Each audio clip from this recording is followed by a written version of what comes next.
The Lantern of Ramadan, in the small town of Nuristan, where the streets were lined with old lanterns and the call to prayer echoed through the alleys, lived a young girl named Aisha. She had always watched Ramadan come and go, but this year, something inside her longed to experience it differently, not just as a routine, but as a journey of the soul. As the crescent moon was sighted, signaling the arrival of Ramadan, Aisha's grandmother handed her an old, brass lantern. "This lantern," she whispered, "has been in our family for generations. Your great-grandmother carried it to the masjid every night for Taraweeh. Your mother used it when she woke up for suhoor, and now it is yours."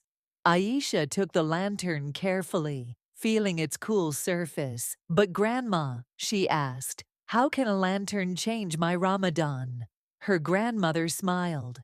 "It will guide you, not just in light, but in spirit. Fill it with good deeds, and you will see how it shines." The first 10 days, mercy. The first few days of fasting were tough. The scent of her mother's delicious cooking during suhoor and iftar made her stomach growl. Her throat felt dry by noon, and her energy drained quickly. But every time she felt weak, she clutched the lantern, remembering her grandmother's words. She decided to test her theory. On the second day of Ramadan, she helped her little brother tie his shoelaces instead of getting impatient. That evening, as she lit the lantern for iftar, she swore it flickered just a little brighter. By the fifth day, she started reading the Quran daily. At first, she struggled to understand, but soon the words began to feel like a melody in her heart. Each time she recited, the lantern's glow seemed to deepen. On the 10th night, as she stood in Taraweeh prayer, she felt something she had never felt before: peace, a tranquility that wrapped around her like a warm embrace. Her heart softened, and she understood. These first 10 days were about seeking Allah's mercy. The second 10 days, forgiveness. Aisha remembered her grandmother's words about filling the lantern with good deeds. But she realized that Ramadan was not just about doing good, it was also about letting go of past mistakes. She thought about her best friend, Sarah, whom she had argued with months ago. They hadn't spoken since. That night, instead of hesitating, she picked up her lantern and walked to Sarah's house. When Sarah opened the door, Aisha hesitated. But then she said, "I miss my friend. Can we forget what happened?" Sarah grinned and pulled her into a hug. "I was waiting for you to come." As they walked together to the masjid, Aisha felt lighter. That night, as she lit the lantern, it glowed warmly, as if rewarding her for letting go of grudges. She spent the next few nights praying for forgiveness, asking Allah to cleanse her heart. Each time she whispered a heartfelt "Astaghfirullah," the weight on her shoulders eased. The last 10 days, salvation. As the final stretch of Ramadan arrived, Aisha felt a change in the town itself.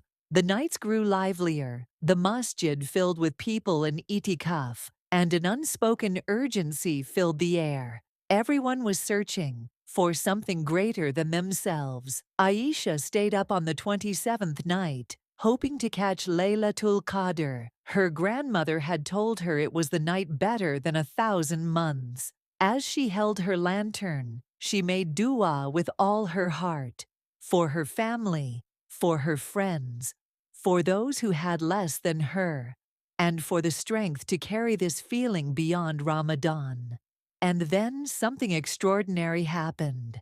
As she whispered, "Amin," a sudden breeze entered her room, causing the flame inside the lantern to dance wildly. A deep sense of peace washed over her. She didn't see the angels, but she felt them. She didn't hear Allah's voice, but she knew He was listening. Eid and beyond. When Eid arrived, Aisha no longer saw the lantern as just an object. It was now a symbol of everything she had learned: mercy, forgiveness, and salvation. She had started Ramadan as a girl who simply fasted, but she ended it as someone who understood its true meaning. As she hugged her grandmother, she whispered, "You were right.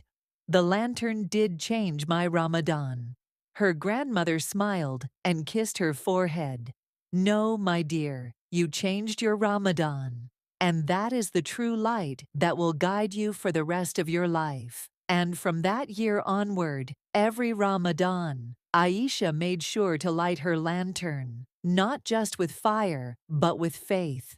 Ramadan is more than just fasting. It's a journey of the heart, a time of mercy, forgiveness, and spiritual growth. Just like Aisha, we all have our own lanterns to fill, not with oil, but with kindness, patience, and devotion. This Ramadan, let's seek Allah's mercy in the first 10 days, ask for His forgiveness in the second, and strive for salvation in the final nights.